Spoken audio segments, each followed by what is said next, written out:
I cannot forgive my husband's parents, even though more than 20 years have passed. The pain and bitterness still weigh heavily on my heart, and I can't seem to let go of what happened back then. When I moved to another country with my husband, I had no idea what kind of treatment I would face from his family. If I had known, I would have chosen to end my marriage before leaving my home country. But I didn't know. I was only 20 years old, young, naive, and completely unprepared for the challenges that awaited me. Back then, I didn't understand how life worked. I lacked the ability to stand up for myself and advocate for my needs. Instead, I silently endured everything that came my way. My husband, rather than supporting me, was too afraid of his father to step in or defend me. He always followed his father's decisions, leaving me to navigate everything alone. I felt isolated, overwhelmed, and hopeless. Many nights, I cried quietly while holding my baby in my arms, wondering how I would find the strength to continue. Before we moved, we had been living with my parents. Although I knew that moving away was inevitable, it didn't make the transition any easier. The thought of leaving my family, my home, and most painfully my mother, filled me with dread. My mother was my anchor, my greatest source of love and comfort. Saying goodbye to her was the hardest thing I had ever done. It felt as though a part of my soul was being ripped away. When the day to leave arrived, I wasn't ready. The decision came much sooner than expected, leaving me with little time to process or prepare. As the distance grew between me and my mother, I felt a deep sadness that I feared would consume me. I cried endlessly during that time. I was overwhelmed by the uncertainty of moving to a new country, a place where I didn't know the language, the customs, or anyone apart from my husband. I felt completely uprooted, and the grief of leaving everything behind made me physically ill. The adjustment was excruciatingly difficult. My husband's parents were cold and dismissive, showing no concern for how I felt. They offered me no comfort, no kindness, and no help. They didn't care that I was struggling emotionally and physically in this foreign environment. I was left to fend for myself, completely alone.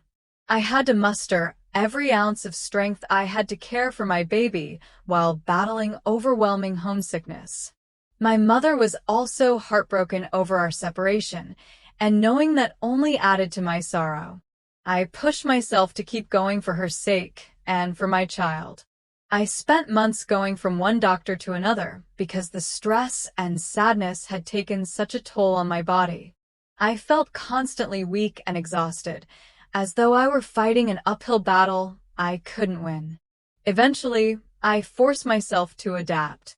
I began to look for work, even though it was terrifying at first. Communicating in a new language was a monumental challenge, but I worked hard to overcome it. Slowly, I learned new skills and found a stable job. Little by little, I started to earn my own money, and with that came a sense of empowerment. Through sheer determination, I started to rebuild my life. I set a goal for myself: to one day buy my own house. That dream became my motivation. I worked tirelessly to make it a reality, pouring every ounce of effort into achieving it. Over time, I began to feel a sense of pride in myself for the progress I was making. Although I eventually found my footing, the scars of that period remain. The memories of my husband's parents' indifference, my husband's lack of support, and the deep loneliness I endured still haunt me. Despite the years that have passed, the hurt feels as raw as it did back then. Forgiveness seems impossible because the pain of their treatment is etched so deeply in my heart. My husband, on the other hand, struggled greatly to learn the language. Even to this day, he finds it difficult. For a long time, he didn't have a job, and the responsibility of supporting our entire family fell solely on me.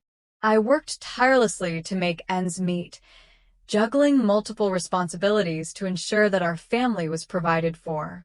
I cared for him, stood by him through thick and thin, and supported him emotionally, hoping that things would eventually improve. Despite the weight I carried, I never complained because I believed in our relationship and our future together. But everything began to change one day, and it started with my mother-in-law. She began saying things that hurt me deeply, words that lingered and left scars. She mentioned how she never had a daughter, but always wanted one. At first, I thought it was a harmless comment, but over time, it became clear that there was a hidden implication in her words. She would compare me to other women who still had their mothers by their side. She looked at me with disappointment, as though she expected me to be more like them, to somehow fill a role that wasn't mine to fill. Her words felt like subtle jabs, as if my own efforts, my sacrifices, and my individuality weren't enough. I began to question myself, wondering what they truly wanted from me. Was it love? Was it kindness? Did they expect me to feel a warmth for them that I no longer could muster? I couldn't give them that anymore, not after everything that had happened. The feelings I once had, the hope that I could build a strong bond with them, had disappeared. Now, all I can offer them is respect. I say happy holidays when the occasion calls for it, and I do my best to avoid making them angry. But beyond that, I feel nothing for them. My mother passed away 10 years ago, and the sadness of her loss has never left me. Every day, I carry the guilt of not visiting her as often as I should have. I remember how my mother-in-law told me that calling my mom more than once a month was unnecessary, even expensive, and that I should save those calls for rare occasions. I didn't want to cause any conflict, so I listened to her. I would call my mom just once a month, tell her that everything was fine, and hang up quickly before the conversation could go any deeper. It made me feel terrible. I wanted to speak to my mom more, to share my struggles with her, but I suppressed those desires for the sake of keeping the peace. Looking back now, after all these years, I see things more clearly. My husband's parents never liked me. They never truly cared about me or considered my feelings. My father-in-law, in particular, did something I will never forget, something that still haunts me to this day. One night, when my husband came home drunk and angry, I was terrified. I felt unsafe and vulnerable, and I knew I needed to stay with my son at their house to avoid further danger.